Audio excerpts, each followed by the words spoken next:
So what is the basic philosophies of Gestalt psychology and Gestalt psychotherapy? And we'll see that in the book. It's very much how you experience yourself, how you make contact in the world. How do you organize the world to survive, to maintain contact? Okay? And that contact tells you a lot, and the consciousness of what's happening in the moment is really the effort in Gestalt therapy to experience life. What is the life like right now? And then finding out what interferes with you experiencing your life right now. What in the past is standing in your way? What in your life, what in your behavior is standing in the way of you experiencing your life now? And we know all about that. As important as it is in knowing what is, it's interesting to also know what is not.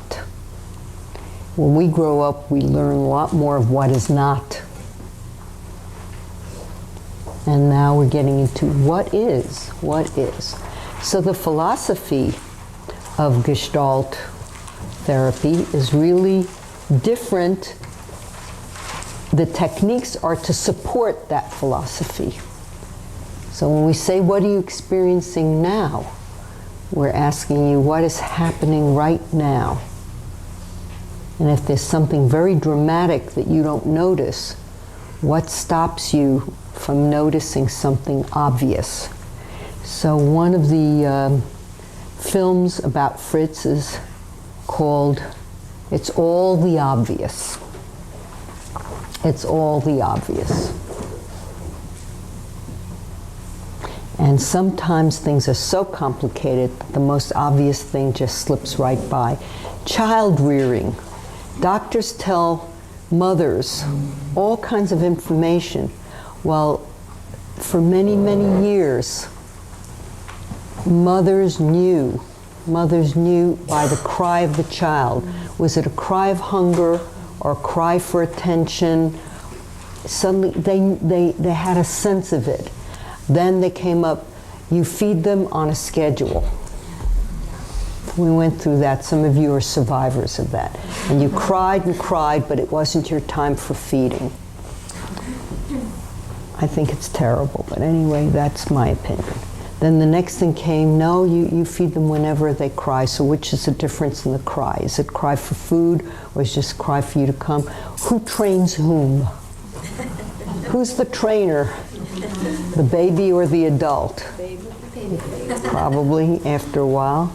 And that's why the schedule came in. Who's in control? For a child, when it's hungry, waiting is like eternity. When they're uncomfortable, they're hungry, or discomforted, or in pain, it's difficult. And they already get into their little bodies and their psyches that it won't be met. Somehow, the need. And then they start doing things, either up the ante, howling, or opposite, silence. They don't do anything. And that starts to mold how we deal with our life. It's very important. So that's what Gestalt is about, in the sense of paying attention to that experience and watching how you take in an experience. Okay, so we do a little name release here. Melba, would you take care? Thank you. Take care of Melba. Yes, glasses. Okay. Okay, come sit down here. So the beginning included some humor. You're also serious at this point. So I also noticed you're wearing a turtleneck with hearts on it. Yeah. Was that on purpose today? No, I packed at 2:30 on Sunday to leave for 3. It was just whatever I pulled out of my closet type of thing. That's what came with you. This is what came with me. So it was not a predestined moment, this moment, to wear a heart turtleneck as you came to the center of the room? No, but it's fitting. It's fitting. How's it fitting? My heart is where I hold all my stuff, and it hurts at times. Did you all get the beginning? Okay, so I'm just going to interrupt a couple of times because this is so gorgeous I can't help myself. Okay, the obvious is I was very attracted. What's the obvious? What becomes foreground for me? What becomes foreground for me is this wonderful shirt you're wearing, okay, with hearts on it. Isn't it interesting that when we come to what the issues are, you are sharing with me about your heart? Right. So it may not have happened this way, but it did. And it's only because it's what stood out. It's a very interesting shirt. Actually, now that I think back, I was looking in my drawer. Aha. And I thought, oh, should I bother? And I did grab it because I don't wear it very often. You grabbed it because you don't wear it very often, but you went and got it, didn't you? Well, it was there, and I did consciously take it and grab it. Right. Okay. While I was grabbing everything else. Right, so it wasn't like accidental. It was some awareness. Yes. Yeah. All right, okay. Tell me more about your heart, Melba. Well, it's mine. It is yours, yes. It's mine. Yes. And since I was a teenager, I get pains in my chest. Mm-hmm. I have a slight heart murmur, but that's not the reasons for the pain from, my doctor says. And, I know that when something bothers me, my whole chest gets very hot and tight. I can feel it's very, very uncomfortable. Yes. To the point where I really, if it's in conversation with somebody else, I really just wish to leave. Yes. I can't. It just is very uncomfortable. Yeah. Yeah. Okay, dear. So would you lie down on your back with your head over there? Sure. And I would just come around.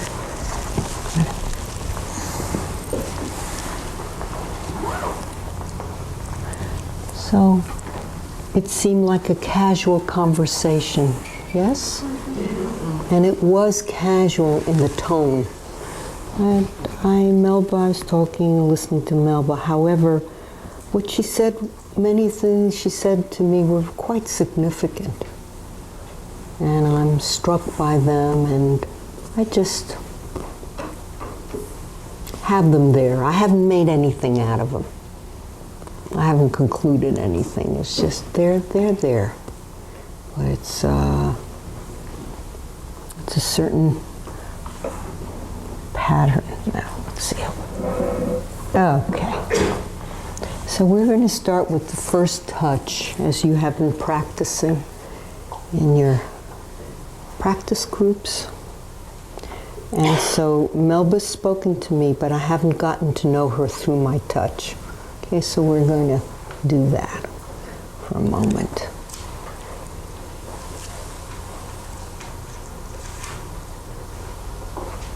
Okay.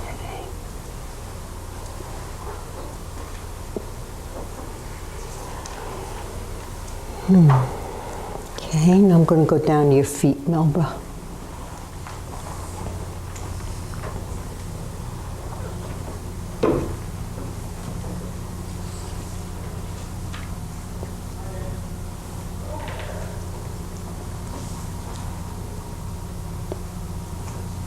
Okay. Do you like to walk?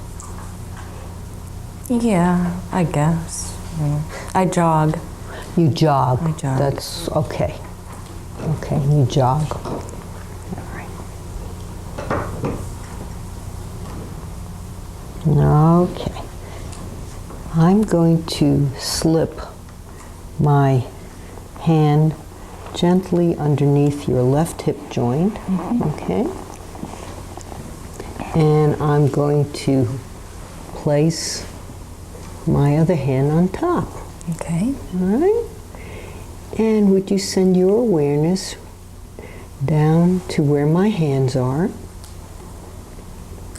And notice if you have anything that you would like to say to your pelvis and hip joints right now. Well, what comes to mind is to loosen up. Okay, so would you say that to your hip joint and pelvis? Loosen up. Hip joint and pelvis. Loosen up. Loosen up. Loosen up. Okay. So, and what does your hip joint respond? How does your hip joint respond? Yeah, right. Mm-hmm. And that was the truth, because when you said, yeah, right, and started to laugh, it loosened up. When you said loosen up, it said, oh yeah, and you hit it right on the head. It was going, oh yeah. And so what's happened now is, as you allowed that part to loosen up, we have this phenomena and this phenomena. So, Melba, what do you experience as I gently move this side here and this side? I can feel the difference in how high it moves. Mm-hmm. This one moves farther up here, and this one isn't. And this leg feels longer. Yes, and it is longer. Mm-hmm. Okay. All right. So there's something else I discovered about Melba, and that she can tell the difference. Because you're also an educator. You have a therapeutic relationship, but you're also, at this point, curious if her leg was longer and moved very loosely, and she said, nothing, I would just note that. It means we have another part of our relationship would be to teach her differences. Maybe she or he, whatever, doesn't want to feel anything. Who knows? We don't know the reason. But we know that when there's a dramatic shift and the person says, it's like the guy who has one shoulder up like this, the left shoulder down. I had him for weeks and weeks and weeks, and finally when he dropped one shoulder, I said, well, John, how do you feel? He says, I feel like this. I feel the other shoulder's up. Okay? So we had to do a lot of work with the congruency between what he thought was happening and what indeed was. So she's congruent. So I found, in fact, as we talked, this is what's happened now. Do you feel how far it's going up? Mm-hmm. It's just creeping up into her torso. All right, so let's come to the other side. And we're going to very gently slip my hand underneath here. Okay. And place my hand on top. Okay. And what message would you like to send to this side? Well, the message I'm getting is I'm tired. I'm tired. Okay. Right. Message you're getting from your pelvis and hip, or the message you're sending to it? The message I'm getting. The message you're getting from down here is I'm tired. Yeah, I'm tired. Okay, something's happening. Okay. I'm tired of. I'm tired of, and just put in anything you want. I'm tired of. All the shit. Just all the shit. That's it. I'm tired of all the shit. Okay. There she goes. Okay. All right, see. That's, okay. Now, as you said, I'm tired of all the shit, just opened up and cascaded. Okay, so let's develop that, Melba. I'm tired of all the shit. And what is this shit? Questioning myself. Mm-hmm. Questioning yourself. Mm-hmm. It's a big one. That's a big one, questioning. So what are the questions you question yourself? What are the questions? Questioning yourself.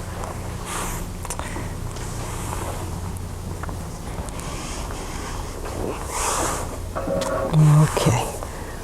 So just let that come through. Just fine. Yeah.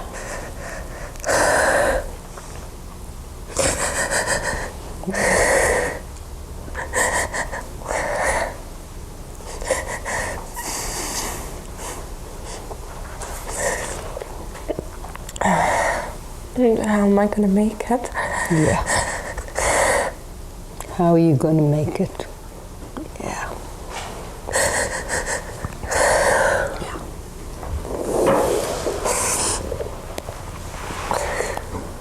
It's real scary survival stuff. How am I going to make it? Yeah, just stay with that, but don't worry about it. How am I going to make it? Yeah. You know, I'm scared. Yeah, you are. Yes, you are scared. Yes, you are scared.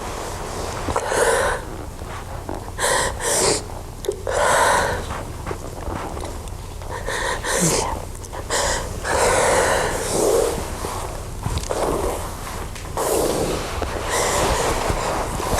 And when that voice says, how am I going to make it? How old is that?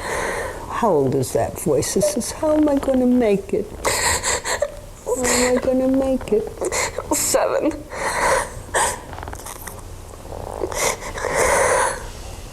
Yeah, 7 years old. A little girl, a little 7-year-old, huh? Little 7-year-old Melba. How am I going to make it? Yeah. And she's pretty scared. Yeah.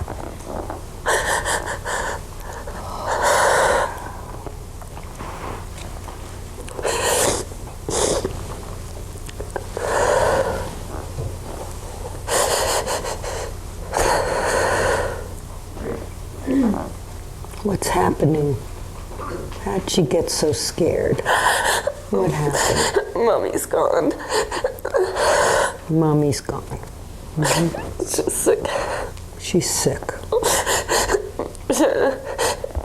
She's gonna die, I think. You think she's gonna die, little one? Yeah. So. Yeah. You think Mommy's gonna die? She's sick and she's gone, she's not home, and you think she's gonna die, right? Yeah. Yeah. And who's there with you when she's gone, Melba? Dad. Your dad is there. Does he say anything to you about what's happening?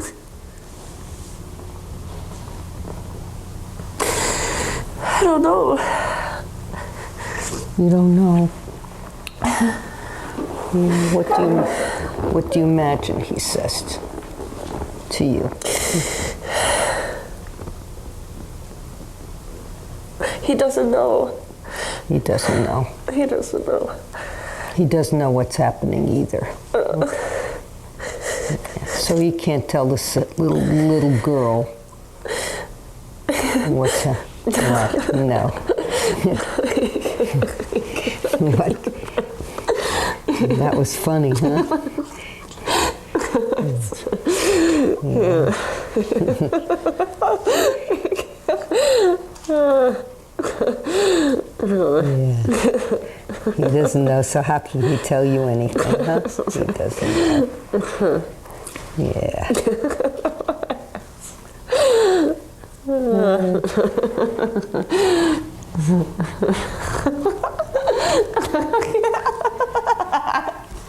That's pretty funny. That is funny. That a grown man shouldn't know what's going on, huh? A 7-year-old doesn't know, so at least the adults should know, right? I don't know. Nobody knew. Nobody knew what was going on. Nobody knew what was going on. Oh, but you know, I can't get this out of my head. Yeah, so keep shaking your head and tell me what you can.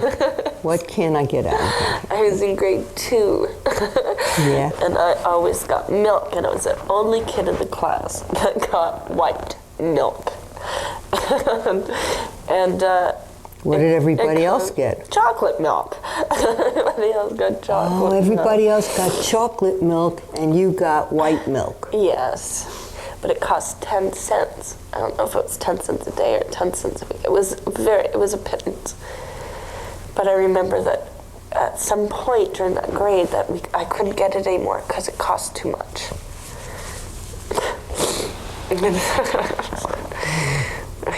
Yeah. So when you were a little girl and everybody's having milk, chocolate milk, you were having white milk, you couldn't get any more white milk, which meant you couldn't get any milk at all? That's right. Uh-huh. Yeah. So there was a reason you were getting white milk. I don't know if it was just a health concern or if it was cheaper, but I remember I was the only kid in class that got it. Everybody knew whose milk mine was, you know. Everybody knew that the white milk was Melba. Melba's white milk. I can't have it anymore. I can't have the milk. I can't have the milk anymore. Yeah. Because My daddy didn't have any money. Because my daddy didn't have any money. Even that little wee bit. Even that little wee bit. Yeah. Yeah. So you can't have any more milk, even that little wee bit, and in the middle of all this, your mother gets sick. She's in the hospital, probably. She was in the hospital, probably. Okay. Yeah. So lots of stuff is happening in your family. Do you have any more siblings in your family? I've got a brother and a sister. Okay. And what's your age with them? My sister's a year younger, my brother's 2 years older. So when you're 7, she's 6, and your brother is 9. That's right. Mm-hmm. And what does your dad do? What is his work? I think he works in the bush.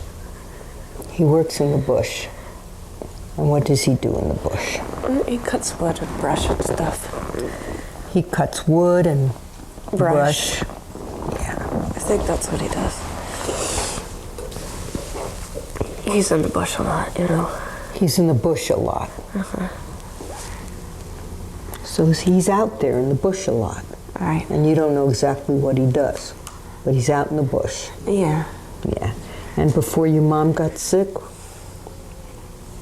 I can't remember before my mom got sick. So in your memory, your mom was sick a long time. That's forever.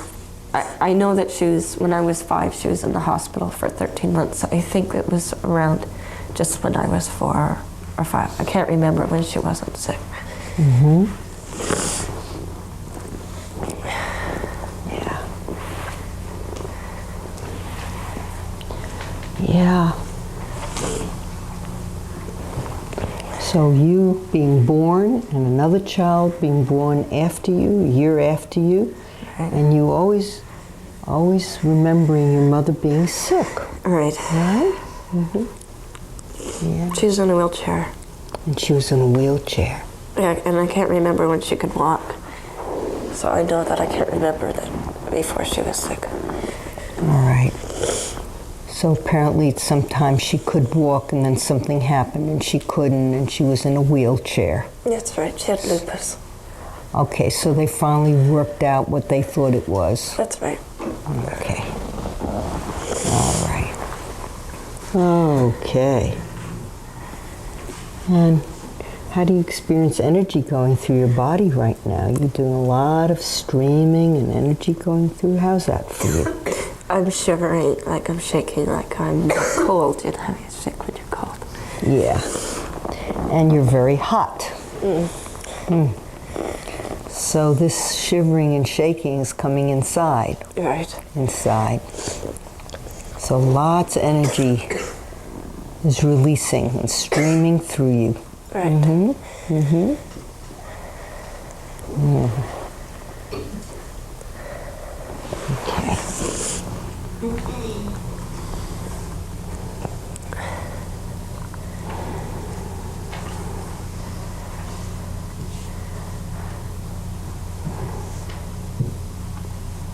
How do you experience my hands on the soles of your feet? I feel soothing. I feel like I'm relaxing a little bit. Mm-hmm. At least my bottom. Yeah, at least the bottom here. Right. Yeah. If you would like to put your feet on the table, you may. You may have your legs and feet in any way you want, okay? I think I'm okay. You like, it's okay Is like okay? this? I think so, yeah. Yeah? Well, if you want to change, you can. Okay. All right? Maybe I will. Okay. All right, my knees can support myself. Your knees can what? Support each other. Your knees can support each other. Okay, your knees can support each other. All right.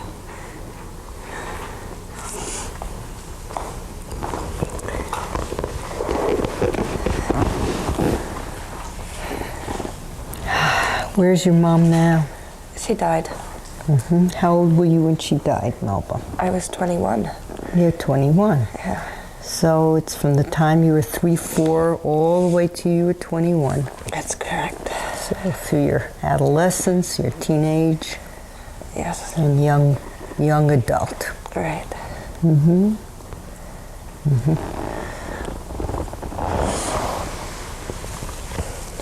So is there anything that you want to say to your mom today? You'd like to say to your mother today?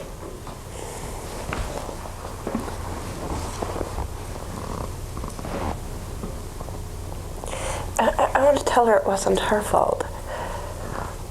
Okay.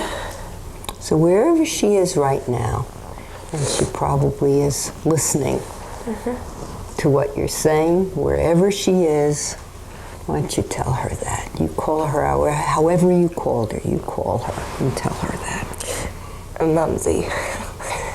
Mum. Mom. It wasn't your fault. No. It wasn't your fault that. It wasn't your fault that you were sick. It wasn't your fault that you're in the hospital. It wasn't your fault, you know. We were little. Alone. We were alone. We were little We were little. and alone. And alone. Yeah. With Dad in the bush. I'm trying to put that together.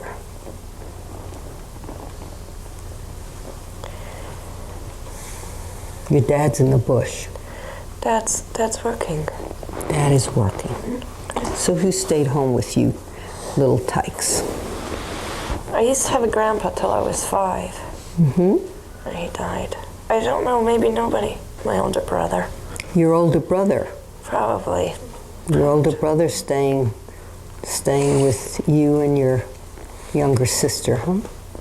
In the summertime, we used to have to go to my aunt's. But in school, we would have been home.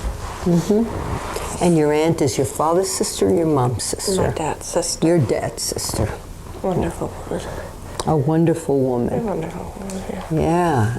And in the summer, you stayed with this wonderful woman And all her kids, yeah. and all her kids. Yeah. Did she have a lot of kids? She had 7 or 8. She had 7 or 8 kids, and then the 3 of you went off and stayed with the 7 or 8. Right. Right? Yeah. And those were good summers. Well,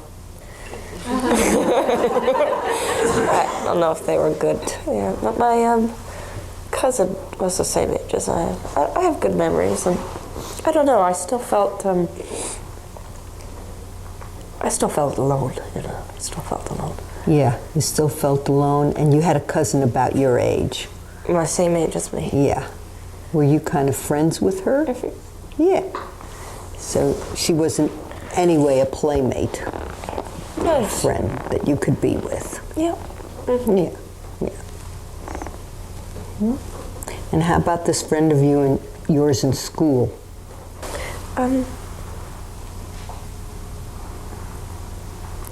Yeah, I can't remember when she was really little whether we were friends. We maybe became friends when we got a little bit older.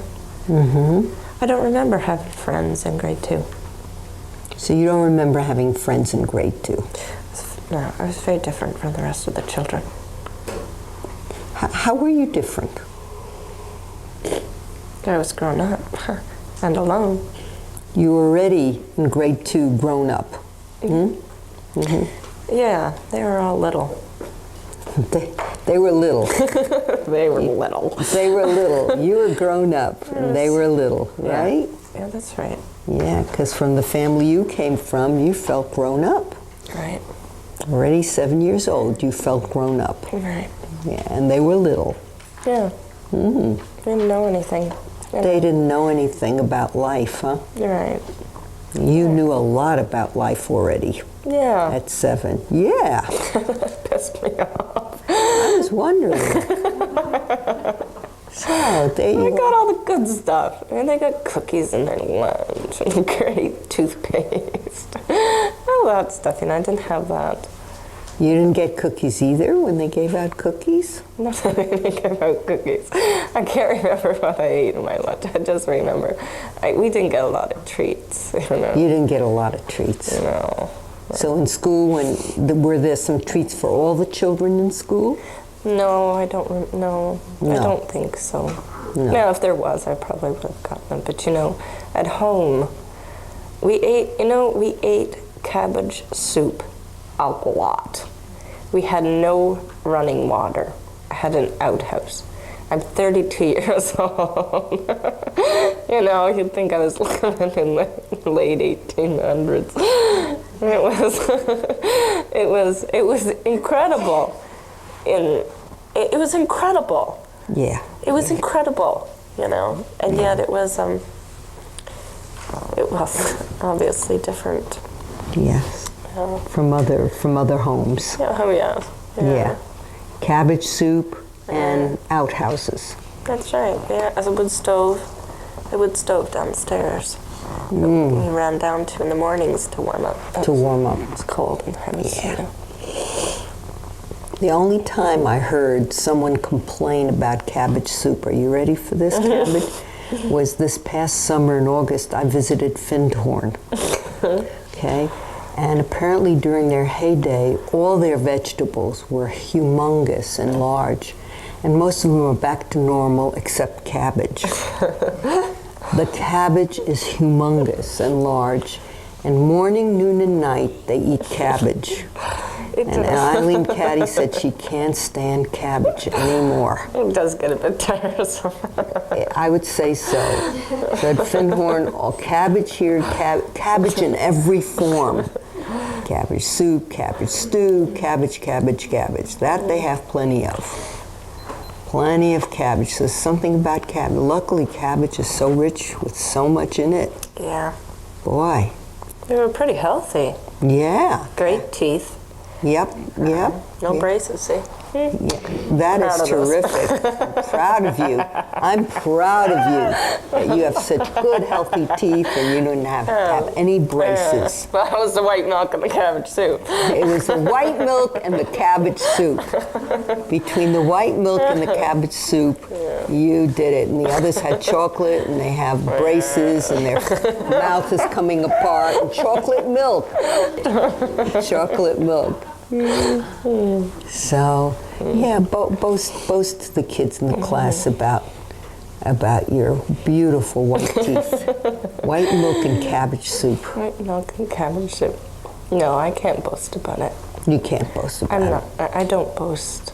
No. You just did to me about your teeth. I know, but that's because I'm big now. Oh, you're big now. Okay. I was very, very shy. You were. I'm sure you were. I'm sure you were. Now I can. I guess I could now. Look at these set of choppers. I've been called the Colgate lady. Yeah. Cabbage soup and white milk.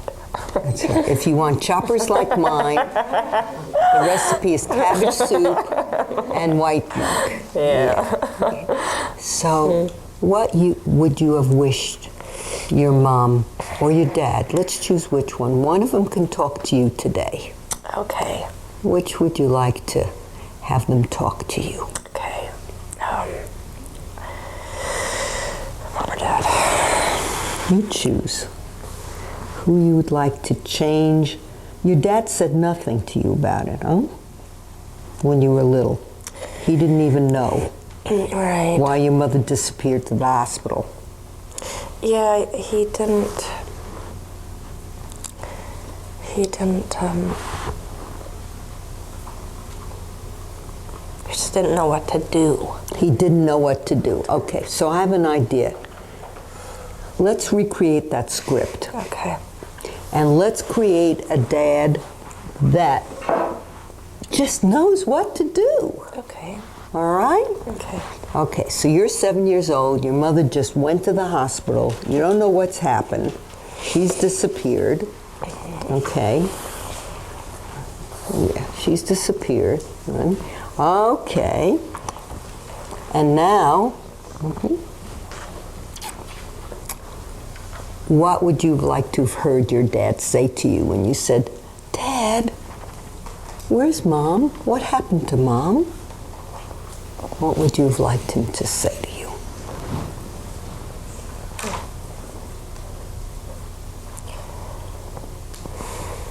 I think I would have liked him to tell me the truth.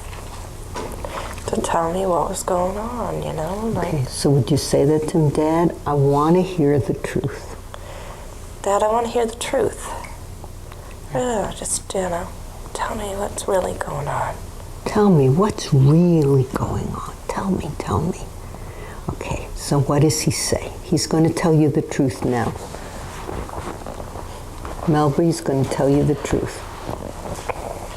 What does he say to little girl? He's still saying, I don't know. That's this one over here. Okay, this one doesn't know. Right. He just doesn't know.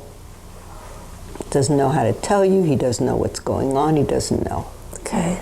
Now we're going to create a daddy Okay. that knows. Okay. Because you need a daddy that knows. Okay.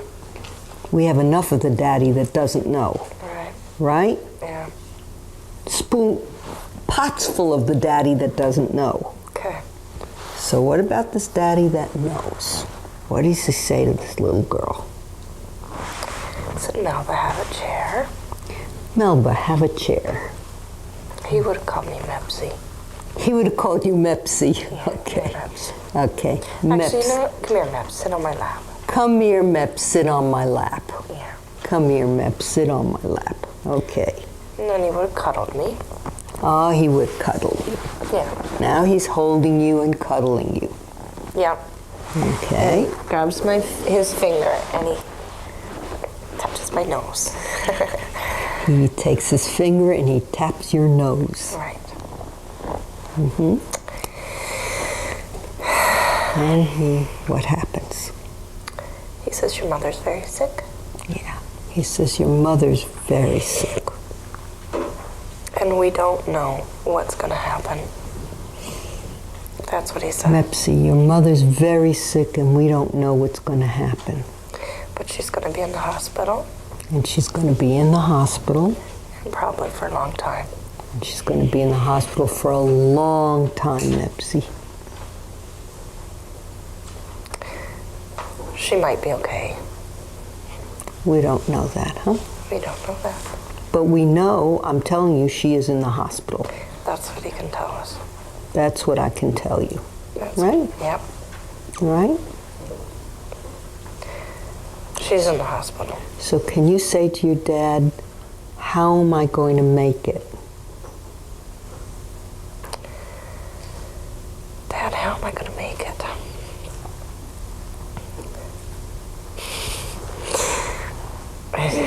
He says, you just are. He says, you just are. You just are going to make it. Dad, how am I going to make it? You just are. What would help you really believe you are? What does he need to tell you, you little one? What does he need to tell you about how he feels about you? And what does he need to say that you know you will make it?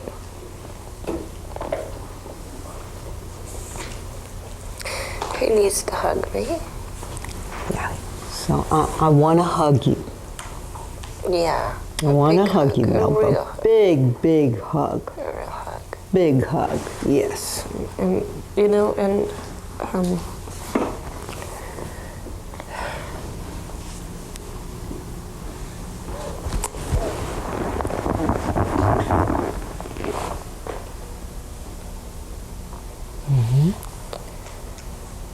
you know,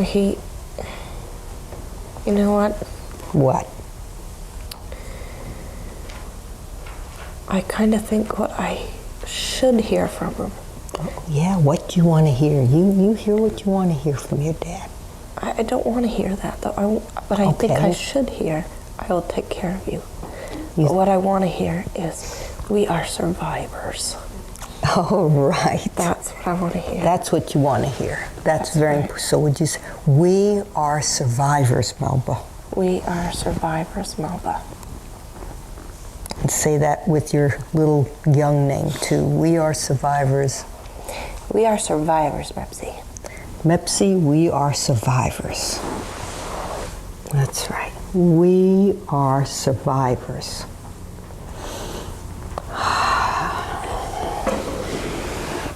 No matter what happens,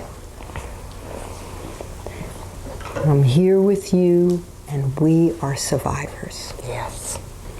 Yeah. And that's the way it is. Yes, we are survivors. So when you ask me, Daddy, what's going to happen? How am I going to make it? He says, we are survivors, Melba. Yeah. We're going to make it. We're survivors. Yeah. We always have been, we are, and we will be survivors. Yeah.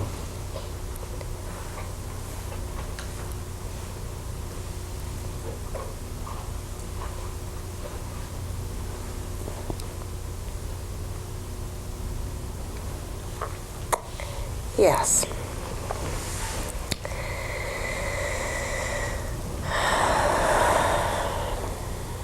So can you tell that to your little girl? Your little girl, Mepsy. Mepsy. We are survivors, Mepsy.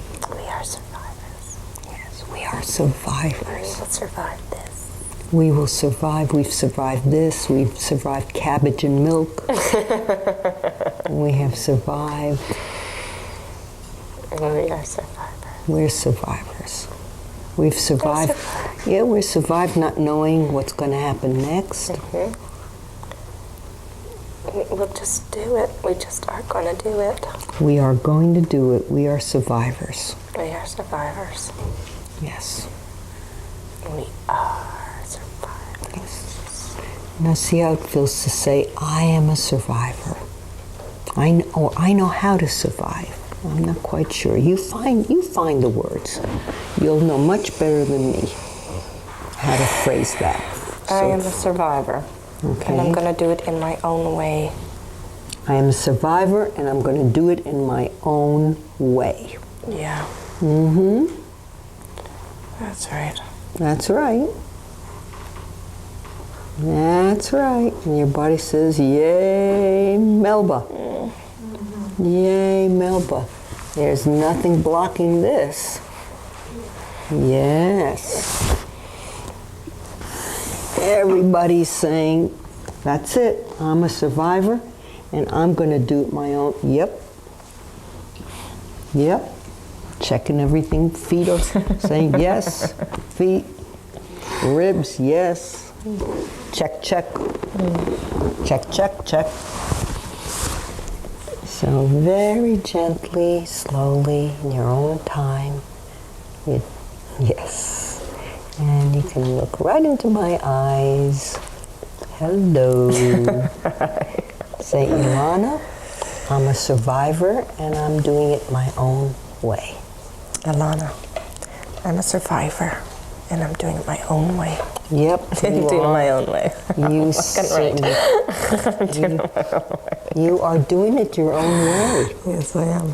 You are a survivor, and you are doing it your own way. And so when your little kid gets scared, and she may, and she'll say, Melba, how are we going to make it? Melba, how are we going to make it? Talk to me. Stop whatever you're doing. Right. Deep breath. Travel right down to her and say, We are a survivor. we are survivors. We're going to do it our own way. We're going to do it our own way. Yeah. She needs to hear that. She gets scared. She doesn't know. She starts to say, are we going to make it? Right. How am I going to make it? Right. And it's something you can't like push away. Okay, I'll take care of this right now. Right. Okay. Let her know that you know. Okay. Let her know that you know. Okay. Because you do know. Yes, I do. Yeah. So choose a side that feels comfortable for you. And roll over and then, okay. Take your time. Take your time.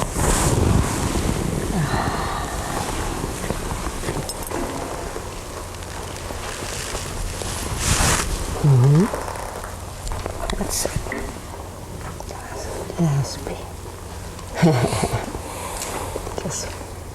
Just find yourself sitting how you are sitting.